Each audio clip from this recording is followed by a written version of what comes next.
Welcome, welcome. I'm teaching from home today because I live on top of a big hill and I just didn't even want to chance not being able to get back up it today. And so I stayed home. So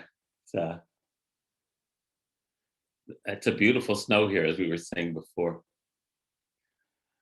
Thank you for being here. Let's study some Torah together. I'm going to say the blessing.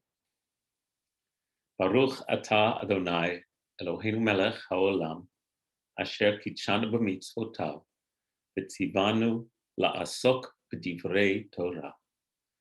Blessed are you, source of life, creator of the universe, who sanctifies us with your mitzvot and has given us the mitzvah of studying Torah together. I hope everyone's doing pretty well, all things considered. And I am looking forward to spending this hour with you. The Torah portion this week is Terumah, chapter 25 of the book of Exodus, 25, 26, and some of 27. And it describes the instructions, the detailed instructions that Moses receives in order to construct the Mishkan. So Moses is deep in the cloud on the top of Mount Sinai, communing with the Creator, who downloads these instructions for how to build a Mishkan. Mishkan means dwelling place. Again, for those unfamiliar, the Hebrew root shachen means to dwell. It means a neighbor. A shchuna is a neighborhood in modern Hebrew. And a Mishkan is a dwelling place, because leshachen means to dwell. So the Mishkan is the place that Moses is instructed to have the children of Israel create, so that there will be a dwelling place for the divine presence in their midst. It's a beautiful image, isn't it? And so I should add that the Hebrew name for the indwelling presence of God is the Shekhinah. Shekhinah, Mishkan, L'shachen, you hear the same root. The Shekhinah is the aspect of God that we feel dwelling among us. And the most famous line in this parsha comes right at the beginning, where it says, Ve'asuli mikdash v'shachanti betocham. Make for me a sanctified dwelling place so that I might dwell in your midst. And from the earliest roots of Judaism, this is understood to be analogical. That is, this isn't a literal single physical place, but it's a structure that they build which serves as an analogy, a microcosm for our relationship with the divine. And over time in Jewish history, we could spend a lot of time on this, but I'm not going to do that today. Over time, in ancient sources, you see the Mishkan analogized to the cosmos, to the human being, to the community, to the holy mountain. It's like the journey. The Mishkan represents the spiritual journey that we each must take to find God within us, whether individually, in the community, or in the creation, right? So therefore, when it says, V'shachanti b'tocham, that I might dwell in your midst, as many of us will remember, b'tocham can also mean that I might dwell within you. And the answer to the question, which one is it, is yes, right? There we go again. That's what happens when you enter the world of analogical thinking as opposed to a logical progression. A logical progression, A plus B must equal C. But in an analogical progression, A equals B equals C, in terms of allowing oneself to apply the experience to all the levels of existence. So again, what for me as a new initiate to Torah, as a child and as a college student, I didn't understand, and I found this portion just deathly. The details are like the details are so specific, the blueprint so carefully laid out. It's like, why? And that doesn't concern me at all anymore. In fact, I revel in the descriptions because now I know they're describing how to build a home for the divine presence. And so everything is symbolic. And that's how it's meant to be read. And that's how it was meant to be approached and experienced, even going all the way back to the beginning. Okay, having said that, so the Parsha then goes on to describe not only how to build a Mishkan, but how to build all the symbolic items that occupy the Mishkan. The ark that is in the Holy of Holies, that is the centerpiece. Here, I'm going to share a diagram with you just for a second so you can get a visual of this.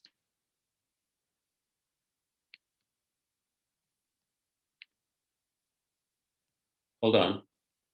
I actually want to show you this. Okay. Whoops. Can everybody see that picture? Yes. Okay, good. The description is to create an enclosure. That's the external fence around the whole holy enclosure. There's a gate over here, which one can enter. And in the external courtyard, there is an altar for the sacrifices to God. And then as you approach this enclosure, which is the Mishkan itself, there's a washing bowl in which you purify yourself. And then you go through this entrance into what's called the holy space. And in the holy space, you find a golden menorah, a 7-branched candlestick, the table for the bread, the show bread that was part of the offering. And then this is a curtain called a parochet. And right in front of the curtain, it's over here, but I think it belongs over here, is an altar for burning incense, which created an aromatic smoke screen between the holy and the inner sanctum called the Holy of Holies. And in the inner sanctum, there was this beautiful ark, this golden lined cabinet that contained the 2 tablets that Moses will bring down from Mount Sinai. So the Ark of the Covenant, if you ever saw Raiders of the Lost Ark, that's it.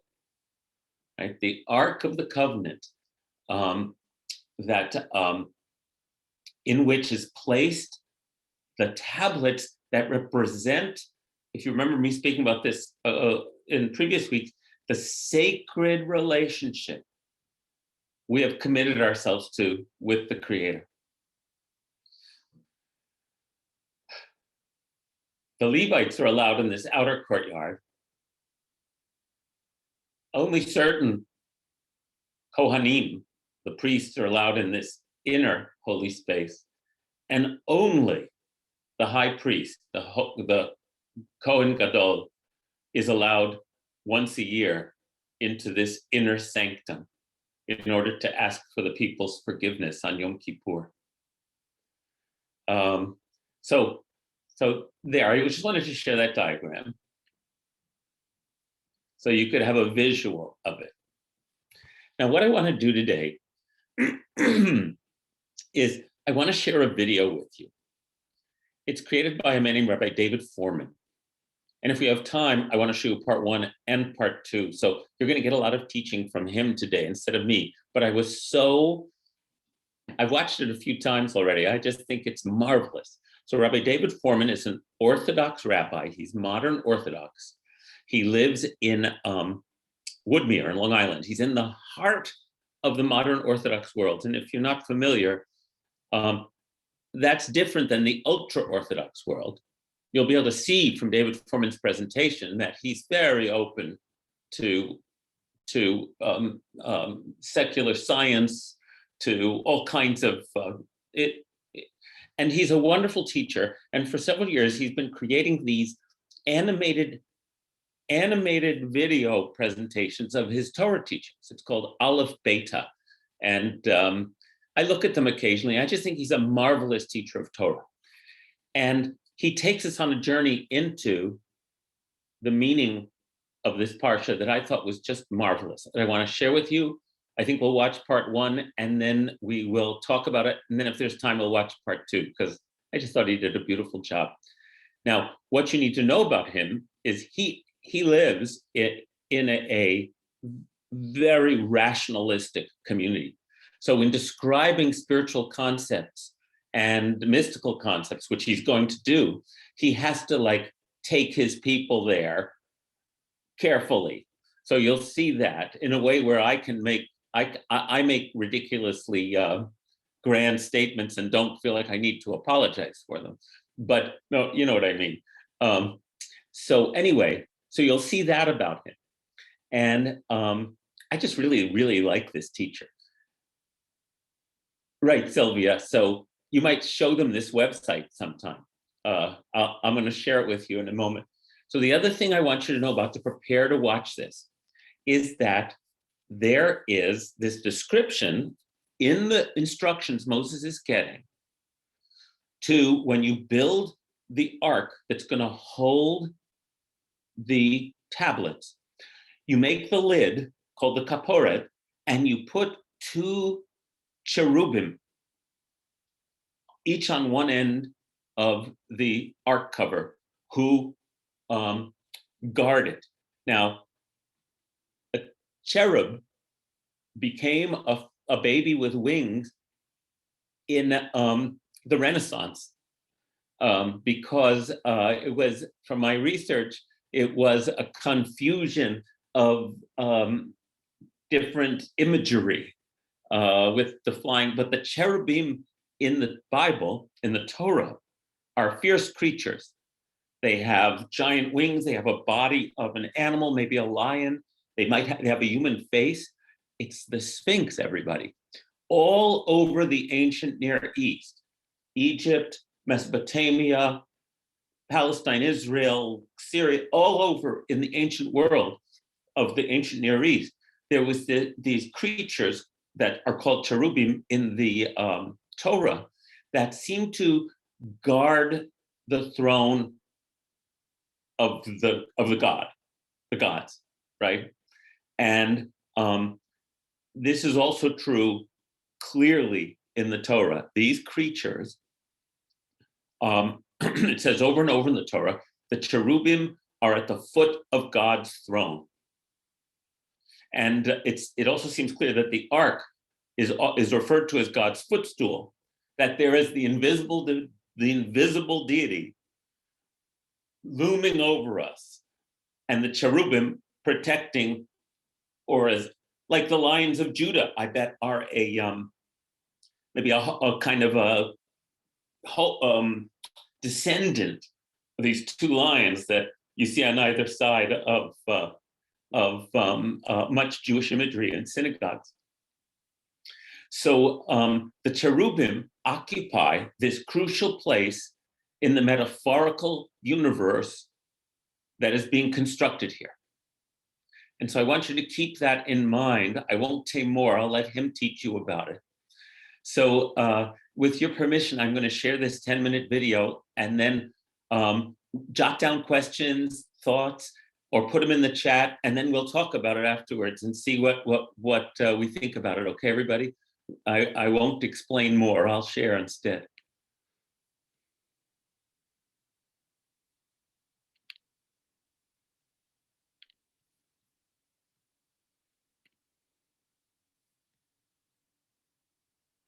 Oh, just one sec. I want to optimize.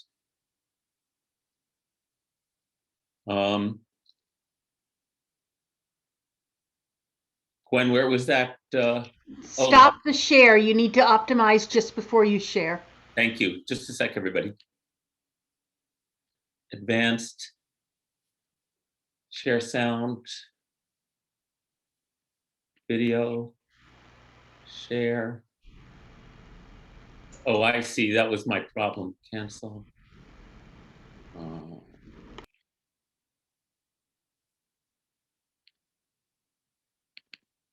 I think I got it. People give me a thumbs up if you hear this okay. Hi everybody, this is Rabbi David Fohrman and welcome to Parshat Terumah. You are watching. This week and next week, I want to take you into the Mishkan. It's a journey, I suppose, for myself as much as it is for you. I do not consider myself much of a Kabbalist, but I think if you pay attention to the words of the text, they lead you to the brink of some fascinating ideas that, for lack of a better word, I'm going to describe as mystical. You'll make up your own mind, I suppose, when you hear it. Let's kind of jump in and see what we make of this. The vehicle for the journey I'd like to take you on is an analysis and a discussion of the Cherubim in the Mishkan. According to the biblical text, there were these angelic figures, cherubs, that appear several times in the Mishkan. Now, most famously, they appear in this week's Parsha on the Ark of the Covenant. The Ark of the Covenant had a cover known as the Kaporet. It was a solid gold cover, and out of one chunk of gold, there was supposed to be fashioned these angelic images of these two Cherubim, almost like children with their wings arching out towards one another, providing a kind of sheltering presence over the Aron, over the Ark itself. It was from between these Cherubim that the voice of God would speak to Moses once the tabernacle was constructed.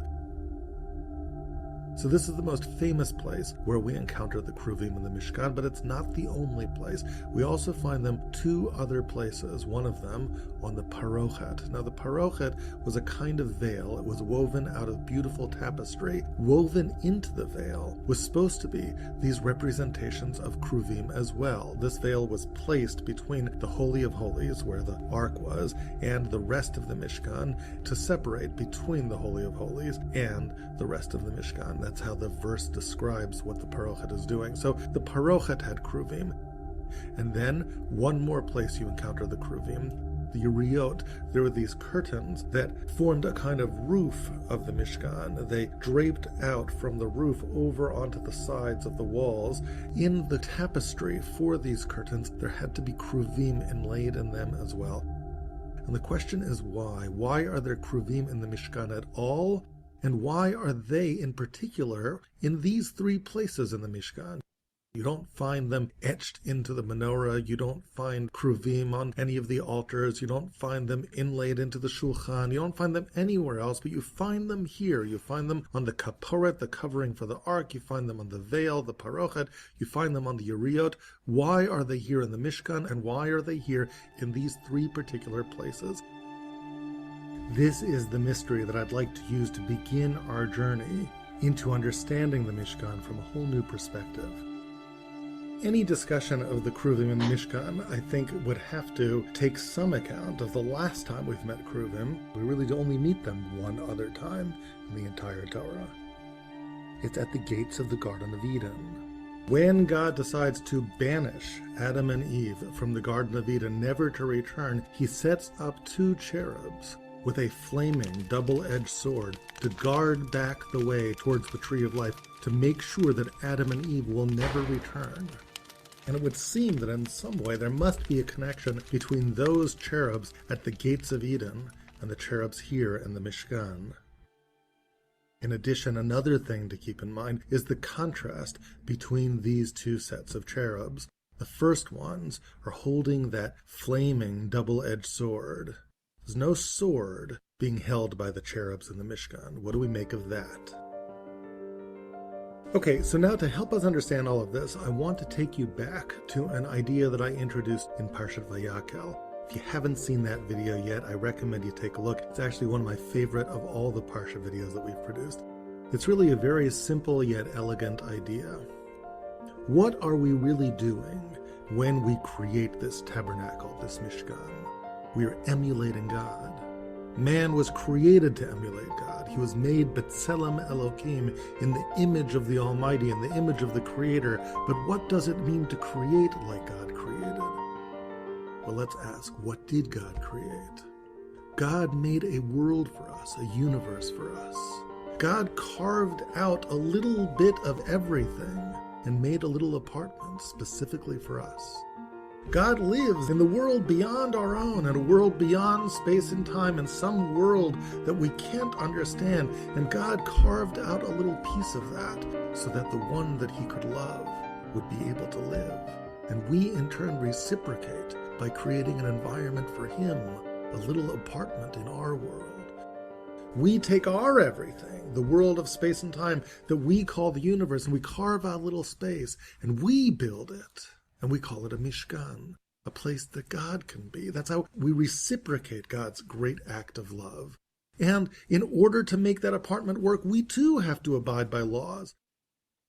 The laws of physics don't make any sense for God. God doesn't need them. God has no use for the laws of physics, but he pays attention to them so that we can have a place to live. And we too abide by godly laws, the laws of Tumah and Tara and Kodesh and Chol, laws that make no sense to us because we want to make an environment that works for God. These are godly laws. We make a space for God, just like God made a space for us.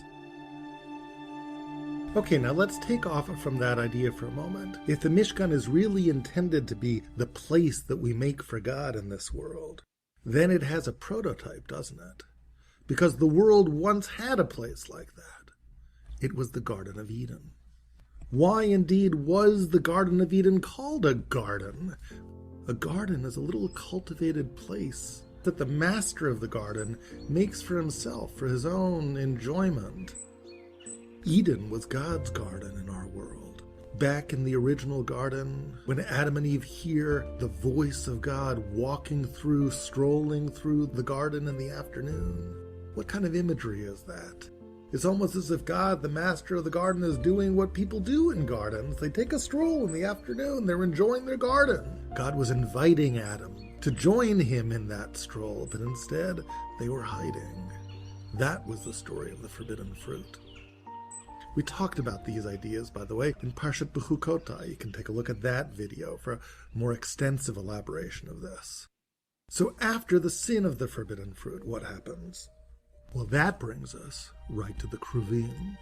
God stations the Cherubim, these angels, with the flaming sword to make sure that we never get back to that place. It's not a place we can live in anymore after eating from the tree of knowledge. The garden that God made is no longer accessible for us. Now we have to build the garden. And when we do, the Cherubim are back. But they don't have a sword in their hands anymore, because they're not there to keep us away. They're there to usher us in. But how exactly do they usher us in? That brings us to the 3 times the Cherubim appear in the Mishkan. The curtains, the veil, and the covering for the ark. What are all these things? They're partitions. They create separations. The curtains that create the roof for the Mishkan separate the Mishkan from the rest of the world. The parochet separates the Holy of Holies from the rest of the Mishkan. And the kaporet, the covering for the ark, separates what's inside from what's outside, from the rest of the Holy of Holies. Now ask yourself one final question. 3 partitions that separate. If that's what we make when we create an apartment for God, what did God do when he created the apartment for us? The apartment for us was the universe itself. Go back to the creation story when that universe got made, and you will find 3 separations. Vayavdel Elokim ben ha'or ben ha'choshech. First, God separates between light and darkness. Then, God separates between waters to create air, to create sky. And then, God separates day from night using the luminaries in the heavens to allow human beings a consistent experience of time, to understand what days are, months, years, through the cycles of darkness and light brought to us through the heavenly bodies. God made 3 separations to set up our world. We make 3 separations to set up the little world that we're making for him.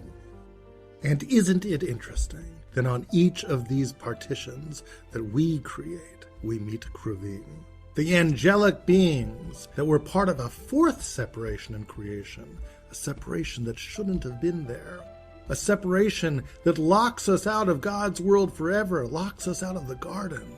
The instruments of that very separation, the Cherubim with their flaming sword, they show up one more time, but without the sword, ushering us back in to this garden that we create for God. The Cherubim bring us through the partitions, from one separation, the curtains, to the other, the parochet, to the kaporet, where we finally encounter the voice of God itself. It's the voice we human beings have a faint memory of, going all the way back to the original garden. When Adam and Eve encountered God in the garden, how did they encounter him? Vayishma'u et kol Elokim mithalech bagam l'ruach hayom. They heard the voice of God walking through the garden in the afternoon. The Cherubim bring us back there. They bring us home. All of this, I think, is just a taste of the secrets that the Cherubim and the 3 separations that they adorn hold for us. I invite you back next week as we continue the journey into unraveling their secrets.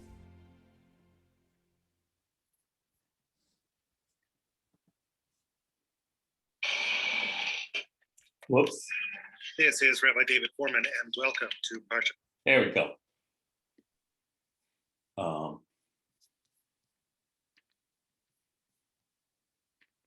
There we go. Sorry about that.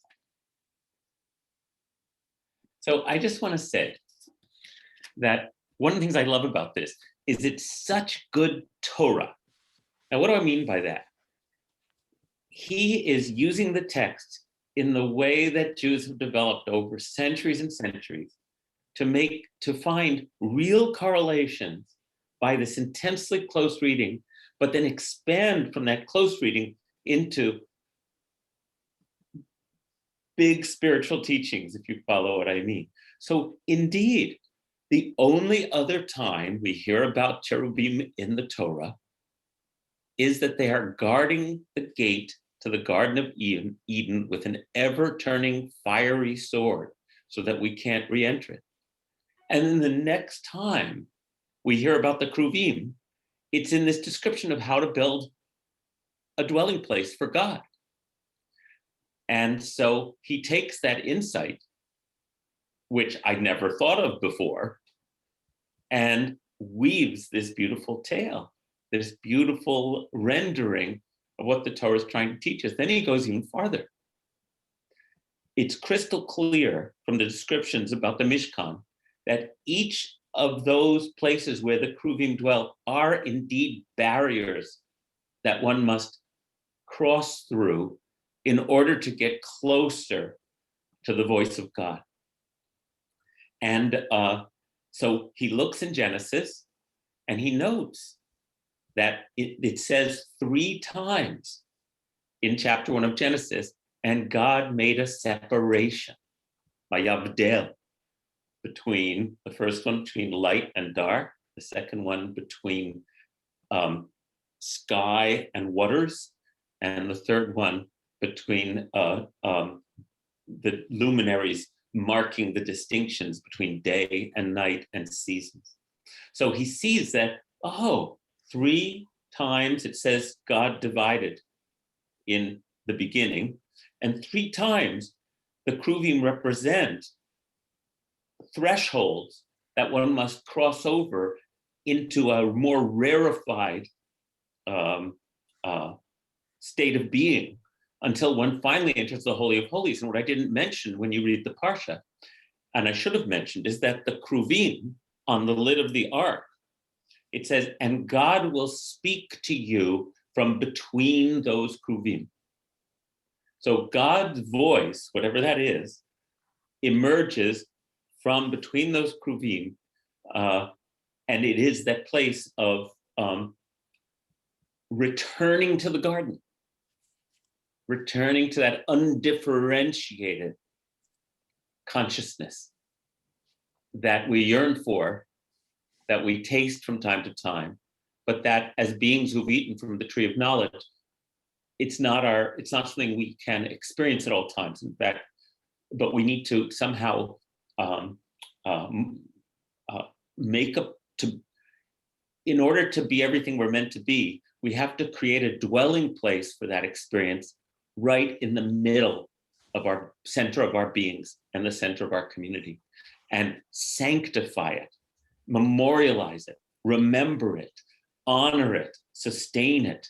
And I'll add one more beautiful part of the descriptions that it says about to build the Mishkan. In the first verse of this parsha, it says, and tell the children of Israel to bring me gifts, says God. And you shall accept these gifts on my behalf from every person whose heart is so moved. So there's something about building this dwelling place that cannot be enforced or legislated.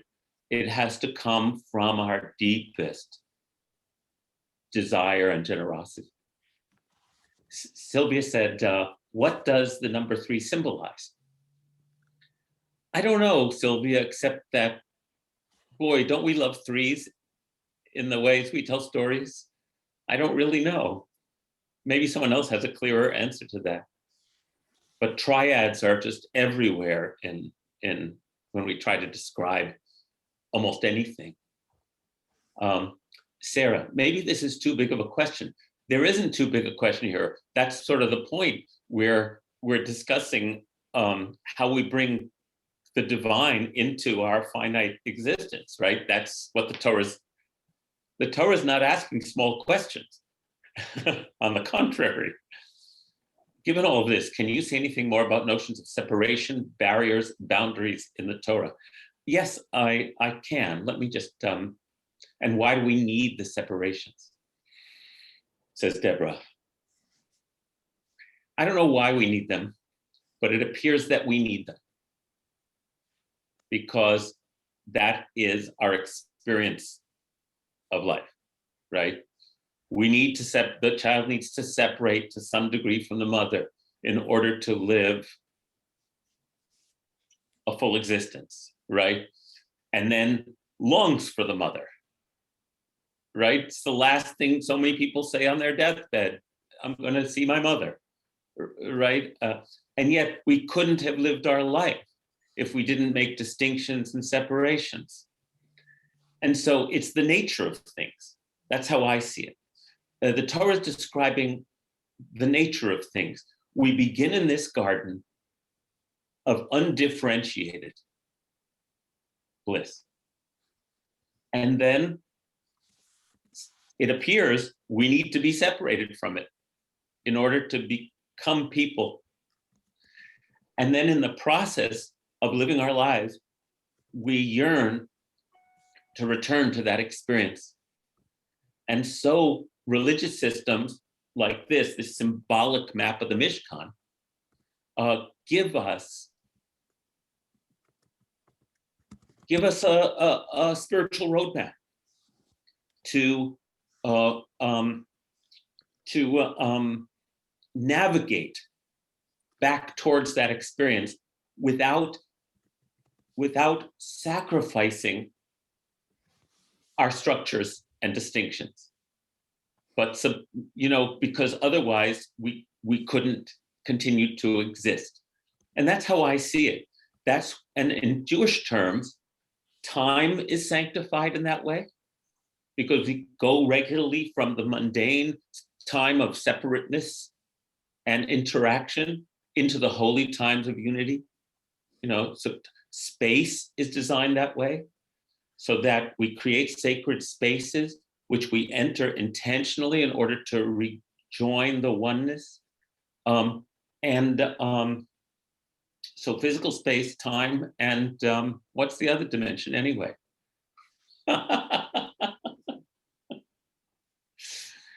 It recapitulates on all those levels. I hope that helps address the question.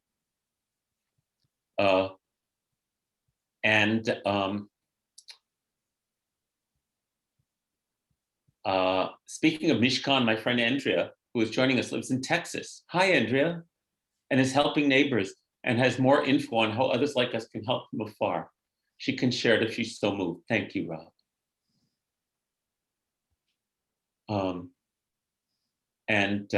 Ellen says, I was taught is this Ellen or, yeah, Ellen, Rabbi Ellen.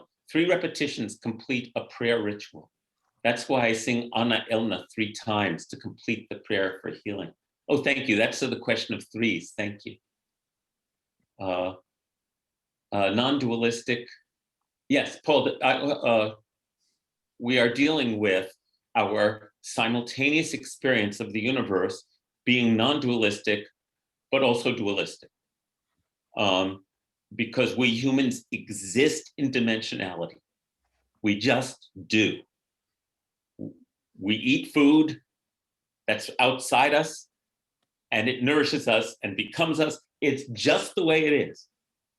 Yet we intuit, and the Torah assumes as true that there is a unitive, non-dualistic energy that creates it all, and that we want to be in relationship with, so we don't forget where we come from. And the Mishkan is trying to answer that need. Also maybe why the priestly blessing is in 3 parts. It feels like a completion to us. Yes, sorry, thesis, antithesis, synthesis. Yeah, 3s are beautiful. Mother, I'll say mother, father, child, all of those classic triads that make up our sense of how things come to be.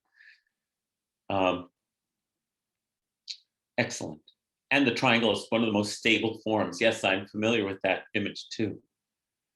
Yes, Rabbi Ellen pointed out the priestly blessing is in 3 parts. And they face each other in the ark cover. This is more about the cherubim.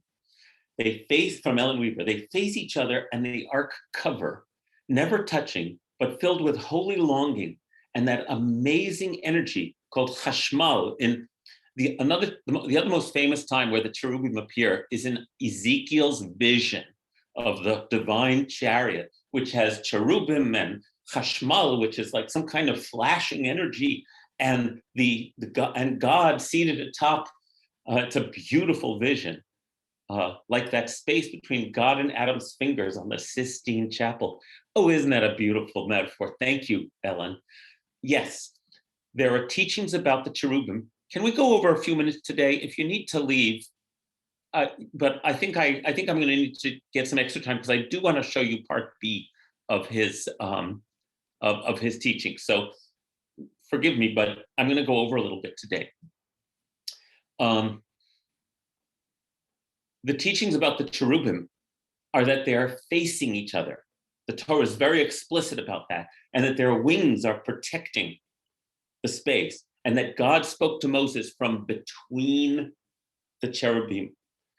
That almost touching, yes, that zzz of connection. And the Midrash then says, and it really goes for it, it says, when the cherubim are facing each other, that's when God would speak. If Israel was not connected, if the children of Israel had turned away from God, the cherubim would be turned away from each other, and there'd be no voice of God. And so they give the cherubim in the Midrash this actual sort of life of turning away when there's no love, and of turning towards each other when the love is full. And then there's even a Midrashic statement that when Moses would go in there, the cherubim would be engaged in sexual embrace. Again, as a metaphor for that Hebrew word yada, to know fully, is also the word, it says, is the Hebrew word for knowing an intimate partner, for sexual intercourse. So I'm just laying that all out. From Texas, Beto O'Rourke's group called Powered X People, is that right? Is doing welfare calls to the elderly. And you can join It's it. Powered by People.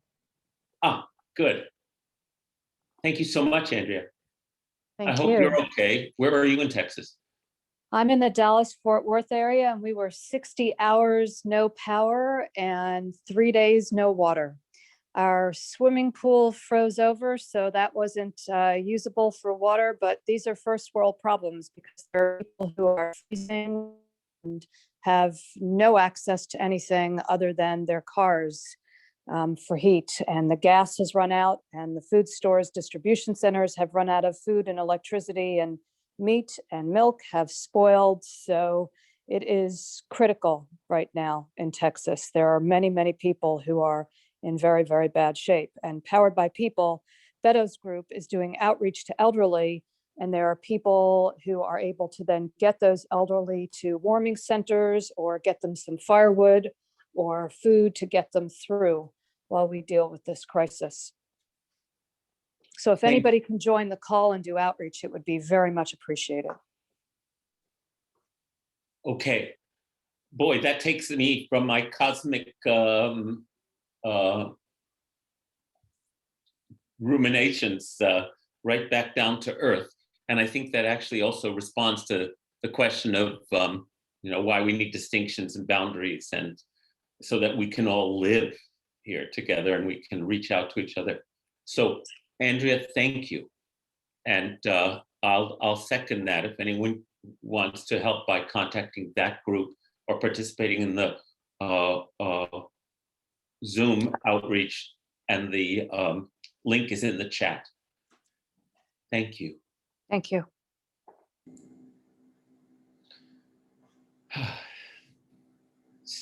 If there's another teaching that if we weren't here in this physical world of separation, we wouldn't have the opportunity to do mitzvahs.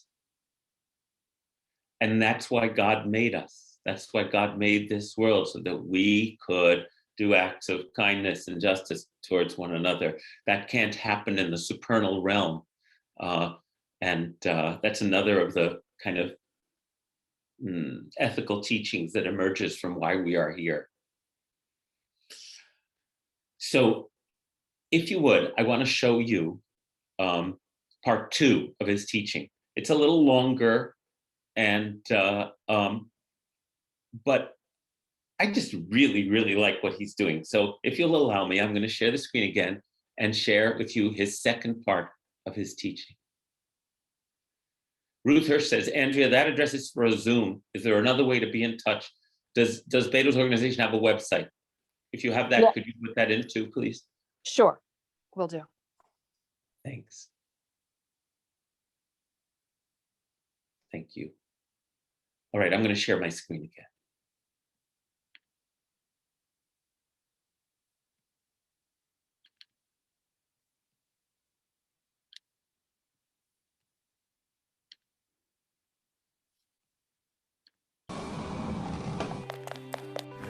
This is Rabbi David Fohrman, and welcome to Parsha Tetzaveh. You are watching Aleph Beta. Last week in Parsha Terumah, I suggested to you that the Cherubim, which appear 3 times in the Mishkan, these cherubs, usher us through 3 partitions on our way to creating a world, as it were, for God. God made a little apartment for us in His everything. We call that our universe. We reciprocate by making a little apartment for Him. We call that the tabernacle, the Mishkan. What I'd like to explore with you today is how do we even go about this business of trying to make a world for God? You know, when God made our little apartment for us, when God made the universe, God had to create a very carefully constructed universe in order for it to be able to support life. The constants of the universe had to be very finely tuned in order for it to work for beings that are carbon-based, that breathe air, that live within a certain temperature range. And that's even before you get to all the delicate balance between the various force strings in the universe that allows for such things as stars and planets and all that good stuff out of which our universe is made. So if we're going to reciprocate, if we're going to create this little world, as it were, this little apartment that's perfectly suited for God, within our world. I mean, how do we go about doing that? We have no idea what God's environment is like. How can we try to recreate something we have no concept of? Sounds insane. I'd like to suggest an audacious theory to you.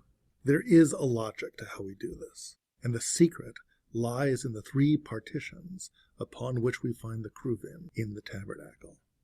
I mentioned to you last week that those 3 partitions seem to mirror the 3 partitions, the 3 separations that God used when he created our world. And if you think carefully, there's a reason for that. If God created our world by installing 3 basic partitions, the only way we could get back to God's world is by going backwards through those partitions, by taking them down. You see, we may not know what God's world is like, but we do know one thing for sure. It's not like our world. So to get back to God's world, you'd have to deconstruct our world. Think of it this way. In any construction project, there's 2 kind of phases of construction. There's creating the infrastructure for something, the framework, and then creating the superstructure, the stuff that's built off of that framework. So think about it in terms of God creating the universe. I'd like to argue that the infrastructure is the havdalot, the separations. There were 3 of them, and they created the conditions that allowed the universe to exist. Everything else was building on top of that. So to get back to that pristine world of God, that world before he started ordering and making things specifically for us, we'd have to clear away all that infrastructure. And that's what we do when we go backwards through the havdalot, through the partitions in the Mishkan. It sounds like a crazy theory, but let's see if it actually works.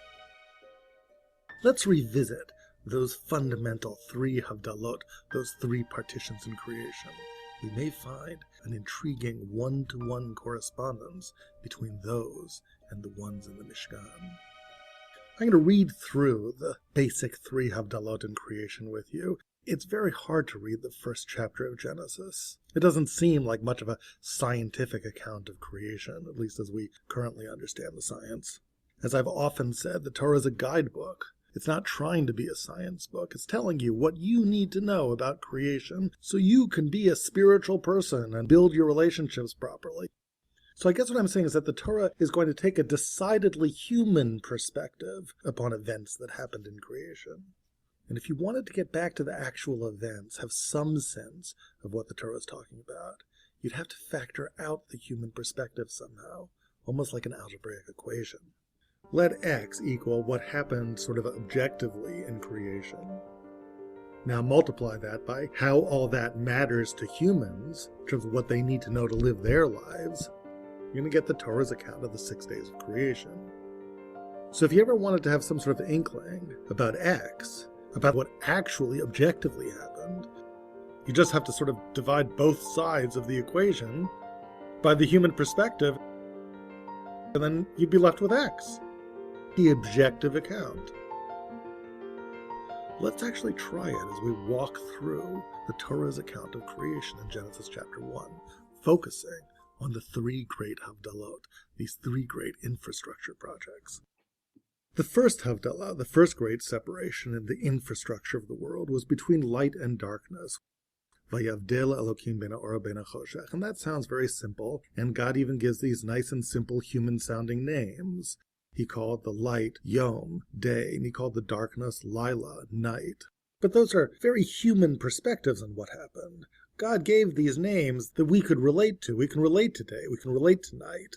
Objectively, it can't have been night and day as we know it. The sun hadn't been created yet. And the truth is, as you begin to think about this strange separation between light and darkness, the more strange and otherworldly it actually becomes. Let's factor out the human element now and talk about what the Torah might really be telling us. The first thing that God did was say, Vayihi, or let there be light. And most of us would imagine there's a bright light everywhere. All you see is light. It's huge, blinding whiteness. But then the Torah tells us something very strange. Vayavdel Elokim ben ha'or ben ha'choshech. That God separated between darkness and light. But where is the darkness? It's all light. There is no darkness. What the Torah seems to be saying is that right there at that moment before God separated between darkness and light, the light actually had darkness mixed into it in some strange way. Now, we can't conceive of that. The world we live in, the post-separation world, doesn't admit of allowing darkness and light to coexist in that strange kind of way. But it's almost like you have to imagine it's some kind of crazy swirl of dark energy and light energy together. It's as if darkness is actually this something, not just a nothing. You can't swirl together a something and a nothing. You can swirl together a something and another something. There was this great light energy and this dark energy. And actually, when you start thinking about that, that's actually what science tells us too. Dark energy and dark matter. It's the stuff that we can't see, that's completely impervious to light.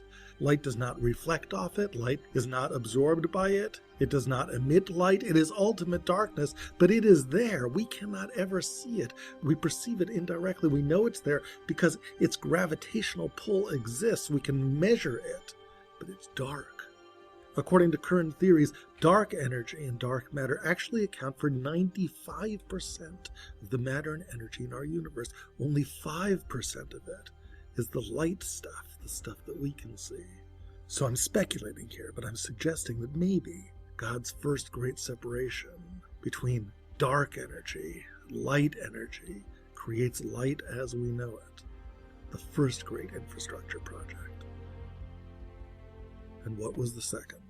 Well, according to the Torah, sky that separated between upper water and lower water, seas, upper water, seems to be water vapor, clouds, in between that sky. What's the significance of having created this sky? Why is that better for us than if it were never there? Well, if you think about what life would be like if it was never there, if there was just a big water world with no sky, we wouldn't have a place to breathe. I mean, human beings can't breathe water. We couldn't even move around. It's like God created this habitable human space for us where there's oxygen and all these nice things and space that we can walk in, and that's the significance of this sky space between these waters.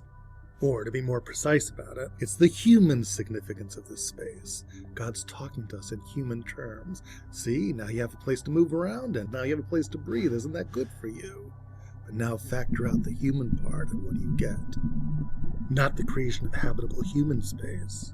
You get the creation of space itself. If the first Havdalah was about creating light as we know it, the second Havdalah was about creating space as we know it. And what was the third great partition? Yehim orot berikia hashamayim. Let there be luminaries in the heaven, the sun, the moon, the stars. Now stop. If you were to think about what the significance of the sun is, most of us would say, well, there would be no life without the sun. It's this great energy source. We have heat. It's wonderful. But the Torah doesn't talk about the sun that way. It talks about the sun as a marker of time. These luminaries are lahavdil ben hayom and ben halayla, to separate between day and night. Vayu la'otot u'lamoadim liyamim v'shanim. They're to be signs to help you count days and to help you count years. You tell time with light and dark cycles of the heavenly luminaries. One light and dark cycle here on earth, we call that a day. One light and dark cycle of the moon, we call that a month. One light and dark cycle in terms of how long the nights are, we call that a year. The luminaries give us a way of marking time, of helping us humans find our place in time so we don't feel quite so disoriented. Now, what might the Torah really be talking about here? Factor out the human part. You get the creation of time itself. The three great infrastructure projects of creation, light as we know it, and space and time as we know it. It's what makes a habitable world for these carbon-based life forms we call humans. But God didn't need any of that for his own existence. So to create God's world, you'd go backwards through these partitions to undo the infrastructure. And now let's talk about the three great partitions in the Mishkan. The first partition, the first place on the outside where you meet the Cherubim, on the Yeriot, on the curtains. What do those separate between? They separate between the Mishkan and the outside world. So there you are, you're in the outside world, the butterflies are chirping, the sun is shining, and you go through the Yeriot and you're inside the Mishkan and you look up, and what don't you see? You don't see the heavenly luminaries anymore. Symbolically, at least, we've gotten rid of them. And now you're in the Mishkan and you're looking at the second partition, the parochet, the curtain with its Cherubim woven into it. And that separates, according to the Torah, between the holy and the Holy of Holies, the most sacred space of the Mishkan. Now, what's the difference between these two spaces? People could be in the holy, but not in the Holy of Holies. The Torah warns that if you go into the Holy of Holies, you die, because it's non-habitable human space. That's what happens when you go through the second partition. The second partition in creation was the partition that created habitable human space, created the Rakia. Once you go through that partition backwards, you're not in habitable human space anymore. So of course human beings can't live there. Only one person is ever allowed there. It's the Kohen Gadol, the high priest. But what must he be wearing? Not his regular clothes, described in this week's Parsha, the clothes of gold, but special clothes. And what color were they? They were white, all white. Why do you think that would be? Where are you now after you've penetrated back through the second great Havdalah in creation? What realm are you in? Light. The only thing that exists in this non-human world is light. So of course the suit that you would have to wear to be able to survive would be a suit of light. And then there you are. You're in the Holy of Holies. You're the Kohen Gadol wearing his white clothes. And you look at the only thing there. It's the Holy Ark. And what do you see? Well, remember, you've passed through the second boundary, the boundary that created space itself. And now something about the Aron seems strange. It helps us understand a mysterious thing that the Gemara tells us. Makom Aron eino min hamida. The Ark didn't take up any space in the Mishkan. Crazy! Well, the Gemara has its whole mathematical calculation. The width of the temple was only 20 amot, and yet the Gemara knows from elsewhere that there were 10 amot of free space on either side of the Aron of the Holy Ark. The Gemara draws the inexplicable conclusion that the Ark itself didn't take up any space. Well, where is the Ark? It's in the realm of no space, so of course it doesn't look like it takes up any space. Okay, so there you are. You're in the Holy of Holies, and you're looking at the last final separation. It's the Kaporet, and there are the two cherubs, the two Cherubim on top of it. And the Kaporet separates between what's inside the Ark and what's outside the Ark. Well, what is inside the Ark? It's the two tablets. The Torah that was given by God to Moses. There's a strange midrashic text in Bamidbar Rabbah that tells us something almost unimaginable. That Torah, before it was given to Moses at Sinai, that Torah that took the form of the words on those two tablets, the Midrash says, before it went on the tablets, it was words of black fire, written on parchment of white fire. Black fire on white fire. Black energy and white energy. It was the swirl. Welcome to God's world. We've recreated, so to speak, this little piece of God's world inside our own by going backwards, symbolically, mystically, architecturally, through the three partitions that God put into place, constructing our universe.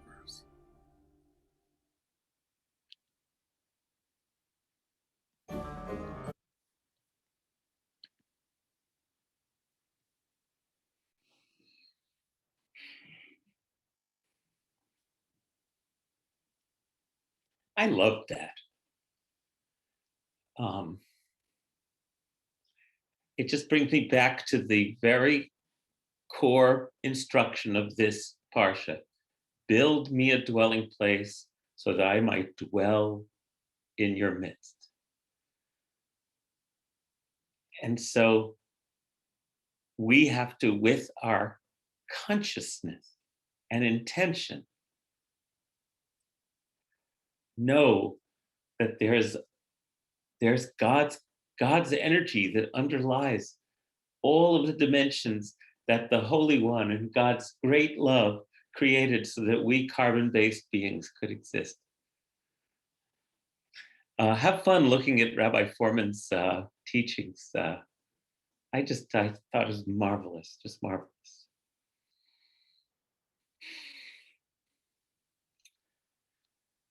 Andrea included an article in the chat for ways to contribute and help the folks in Texas who are suffering right now. Oh, I'm so glad many of you enjoyed that. I hope it spoke to you in a variety of levels. And I'll just let it stand there. What a beautiful Torah teaching. So I just again want to thank Rabbi Fohrman for taking us on that journey. That's what a good Torah teaching is. It takes us on a journey into a higher space. A trippy Jewish twilight zone. Okay, Rob.